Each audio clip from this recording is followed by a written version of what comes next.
Hi, everybody. This is Lee, and I'm talking about the recount. I think this is going to be my fourth video on the recount, and I believe it's going to be my last video on the recount.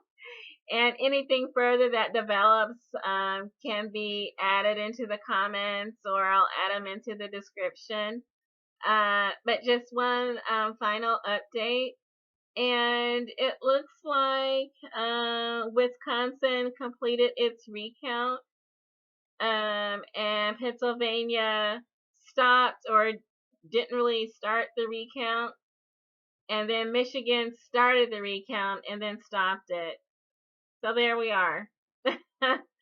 I was also looking at the state Green parties. They've been voicing their opinions of the recount.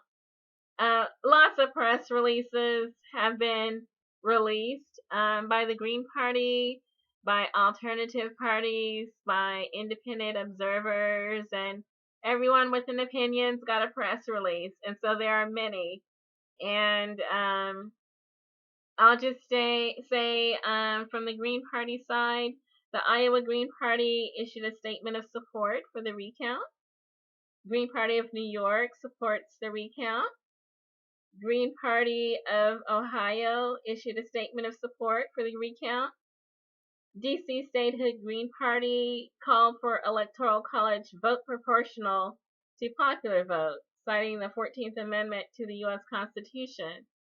That's pretty interesting.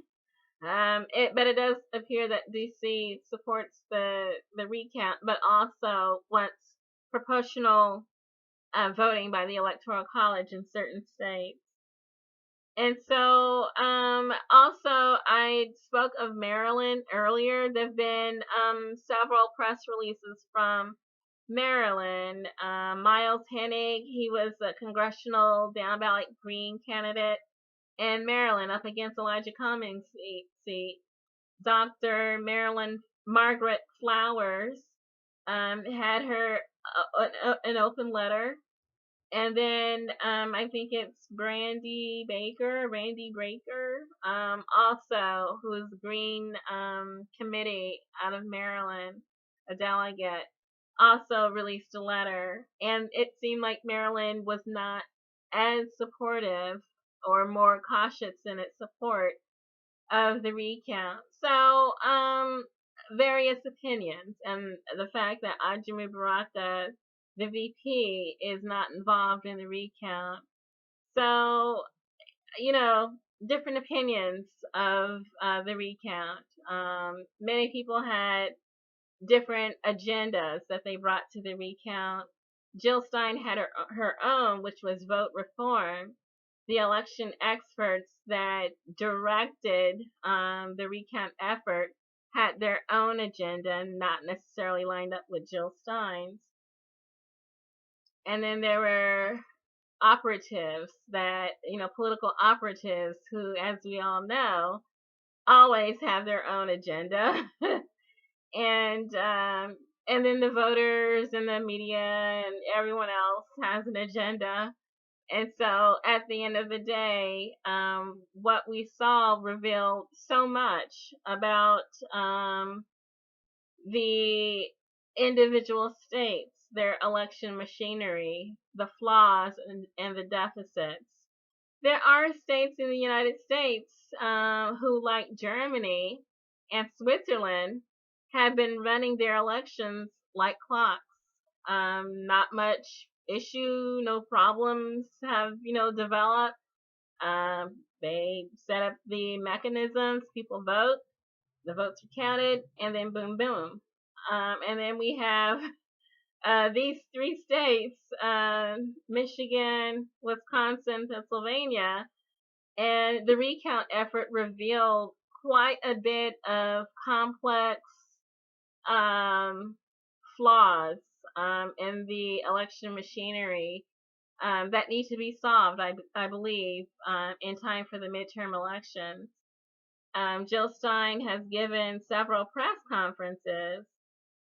She gave a press conference about the voting system in Pennsylvania, and the fact that there was so much opposition to forensic examination of the voting system, the machinery, the ballots, things like that. I'll leave a link to that in the description. Also, let's see. There's a response to the Wisconsin completing of their statewide recount.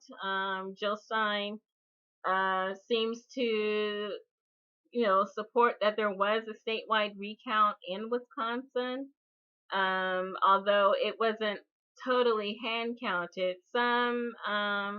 Most of the counties hand counted, but some use machines to count.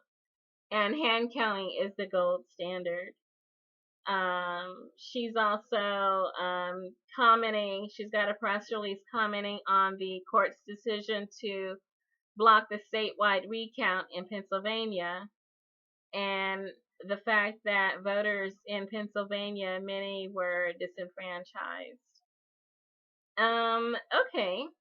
And so I'm going to leave links to these two press conferences as well. There's also commentary on the voting and the recount in Michigan. But what it does come down to is that there is definitely a need for voting reform, that there was so many protesting in Detroit to protect voting rights and to reform the election system. There is a need for reform. There is. Donald Trump is the president-elect of the United States. It's likely that the Electoral College will confirm that, and he will be inaugurated on January 20th. But besides that fact, there is a need for electoral reform. Just the fact that all 50 states have such a wide variety in their election integrity. Some states are more close to the margin of error than others. And then some states, it's just pretty ridiculous. We also have Rocky de la Fuente, who contributed his recount effort in Nevada. And again, that did not change the election outcome, which was not necessarily the point. The point was to give a closer view of the integrity of the electoral process itself, that there are issues. Anyone with sense, I think, can agree that the voting machines are a disaster. They need to go. They've been a disaster from the time they've been implemented. The fact that even with the use of paper ballots and then trying to feed those ballots into the machine, 87 machines in Michigan broke on election day. They couldn't read the ballots. A human being could have read those ballots easily. The machine couldn't. And so there's that. And then the touch screen, the problem with those is the fact that there's no way to confirm that the machines have not been altered with malware, with bugs, with programming, with human intervention and interference. Paper balloting is the very best way to go based on what we've seen. In the future, we cannot change what occurred this election. We've got about 6 days until the electors vote. But in time for 2018, it's ridiculous after what we've seen during the Democratic primary and the manipulation with the voting machines, with the suppression of the voters, intimidation, with the purging of voters from the voter rolls. Even the fact that we still have some states that ban voting for people who have been charged with felonies, even after they've paid their debt to society and served their time, they are still not allowed to vote. And that's unacceptable as well.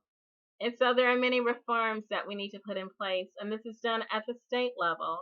And so that's why we look to our state political parties to write those ballot initiatives, to circulate the petitions, to draw attention to the fact that there is a need for change. If we cannot agree on a lot of things, that's one thing that we do need to agree on, that we need to have fair elections. Donald Trump again will be chosen by the electors, most likely, and most likely he will be inaugurated. But yet it falls to the states themselves, the individual states, to fix their voting systems that have actually been exposed, several of them, as being inadequate to the needs of our voting electorate. We deserve better from our voting systems. We need a voting system that we can believe in and that we can use as a standard for the world to follow and to watch and to believe in as well. Good luck.